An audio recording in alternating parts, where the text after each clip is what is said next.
Fort night அப்படின்னு சொல்றோம்.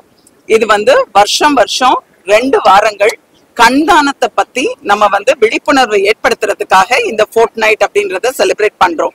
So என்ன பண்றோம் அப்படின்னு பாத்தீங்கன்னா மக்களுக்கு அவேர்னஸ் இருக்கணும். ஸோ இந்தியாவை பொறுத்த வரைக்கும் 1.3 மில்லியன் கார்னியல் பிளைண்ட்னஸ், கருவிழினால கண் தெரியாதவங்க வந்து 1.3 மில்லியன். ஸோ இந்த இவ்வளோ பேருக்கு நம்மளுக்கு கண் தானம் இருந்தாதான் அவங்களுக்கு பார்வையை கொடுக்க முடியும். ஸோ இந்த கண் தானத்தை பத்தி அவேர்னஸ் கிரியேட் பண்றதுக்காக தான் இந்த ஃபோர்ட் நைட். ஸோ இந்த கண் தானம் என்ன பண்றாங்க அப்படின்னு பாத்தீங்கன்னா, நீங்க எந்த டைம்லயும் நீங்க ரெஜிஸ்டர் பண்ணிக்கலாம். ஸோ நம்ம இறந்த உடனே வீட்டுல யாராவது இருந்தாங்கன்னா அவங்க வந்து அவேர்னஸ் இருந்ததுன்னா உடனே ஒரு ஐ பேங்க் ஃபோன் பண்ணாங்கன்னா வித்தின் 6 ஹவர்ஸ்க்குள்ள அந்த ஐயை ரிட்ரீவ் பண்ணணும். ஸோ 6 மணி நேரத்துக்குள்ள அந்த கருவிழி எடுத்து அந்த கருவிழியை செக் பண்ணிட்டு நல்ல குவாலிட்டி கருவிழினா அதை வந்து 4 பேருக்கு ஒரு பர்சன்டேருந்து 2 கருவிழி கிடைச்சதுன்னா அது 4 பேருக்கு நம்ம டிரான்ஸ்பிளான்ட் பண்ண முடியும். ஸோ இப்போ வந்து முழுசா கருவிழி மாத்தாம இப்போ லேட்டஸ்ட் டெக்னாலஜி இருக்கு, பீடெக் இருக்கு, டால்க் இருக்கு. அந்த மாதிரி கண்டிஷன்ஸ் நம்ம ப்ரொசீஜர் பண்றதுனால என்ன பண்ணலாம்னா ஒரு கருவிழியவே 2 பேருக்கு பயன்படுத்த முடியறது.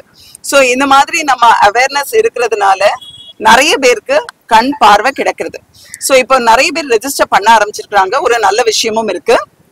இப்ப ரெஜிஸ்டர் பண்றதுல பாத்தீங்கன்னா 70% 25ல இருந்து 50 வயசுக்குள்ள இருக்கிறவங்க. ஸோ இது என்ன அப்படி காட்டுறது அப்படின்னு பாத்தீங்கன்னா அவேர்னஸ் வந்து ஜாஸ்தி ஆகுது. ஸோ அவேர்னஸ் ஜாஸ்தியானா நம்மளுக்கு ஐ டொனேஷனும் இன்க்ரீஸ் ஆகும். அப்ப கார்னியல் பிளைண்ட்னஸும் குறையும். ஒரு பெரிய ஐ பேங்க் இருக்கு. நாங்க வந்து ரிட்ரீவல் சென்டர்ஸ்னு பாத்தீங்கன்னா நிறைய இந்தியால நிறைய இடத்துல வச்சிருக்கிறோம். ஸோ ஒரு இடத்துல ஒருத்தங்க இறந்து போறாங்கன்னா உடனே ஃபோன் பண்ணா போறோம், இம்மீடியட்டா டெக்னீஷியன்ஸ், ட்ரெயின்டு டெக்னீஷியன்ஸ் அதே அவங்க போய் அந்த கருவிழியை ரிட்ரீவ் பண்ணி நம்ம ஐ பேங்க்குக்கு அனுப்பிடுவாங்க. ஸோ இந்தியால பொறுத்த வரைக்கும் நிறைய ஐ பேங்க்ஸ் இது மாதிரி ஃபங்க்ஷன் ஆகுது. We are in the 3rd place. பண்ணேன்னா என் ஃபேமிலி மெம்பர்ஸ்க்கு தெரியும் நான் இறந்ததுக்கு அப்புறம் என் கண்களை தானம் பண்ணணும்னு சொல்லிட்டு. ஸோ அதுக்காக தான் மெயினா ரெஜிஸ்ட்ரேஷன் பண்றது. அண்ட் பண்றப்ப வந்து அவங்களோட ஃப்ரெண்ட்ஸ் எல்லாருக்கும் சொல்லுவாங்க. அப்போ அவேர்னஸ் வந்து இன்னும் ஜாஸ்தியா இருக்கு. எத்தனை வயசு வரைக்கும் பண்ணலாம்? ஸோ இது ஐ டொனேஷனுக்கு வயசு வரம்பே கிடையாது. ஸோ லைக் 1 வயசு குழந்தை இறந்து போச்சுன்னா கூட கொடுக்கலாம், 70 வயசோ 80 வயசோ இறந்து போனாலும் கொடுக்கலாம்.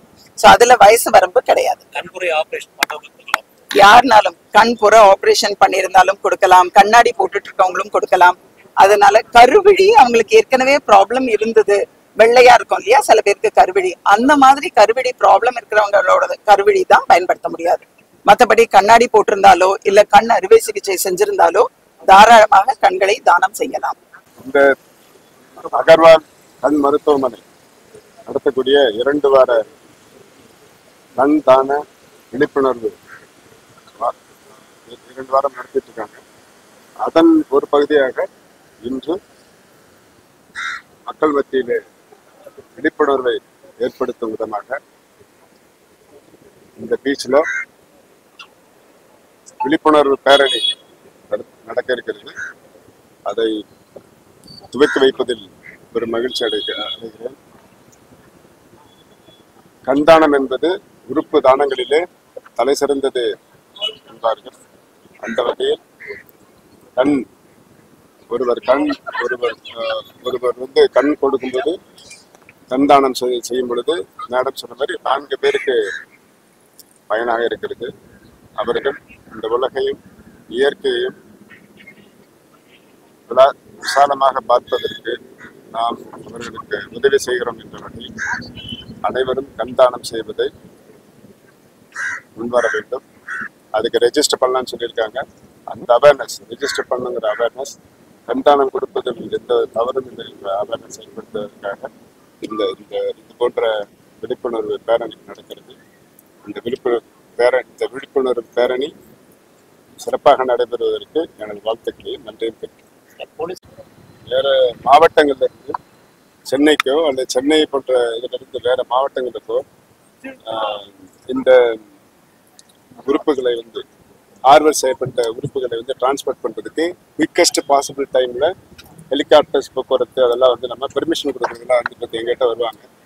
அது வந்து எவ்வளோ குயிக்காக வந்து நம்ம கொடுக்கணும், அதுக்கு எவ்வளோ சீக்கிரம் வந்து ஃபெசிலிட்டேட் பண்ணி இந்த டைம் அந்த கோல்டன் பீரியட் அப்படிங்கிற அந்த டைம் வந்து எவ்வளோக்கு எவ்வளோ நம்ம குறைக்க முடியுமோ அந்த டைம்குள்ள அனுப்புறதுக்கும் நாங்கள் எவ்வளோ பின்னென்று இந்த மாதிரி விஷயங்களுக்கு வந்து காவல்துறை வந்து நாங்கள் பின்பலமாக இருக்கோம் அப்படிங்கிறத திட்டமிட்டு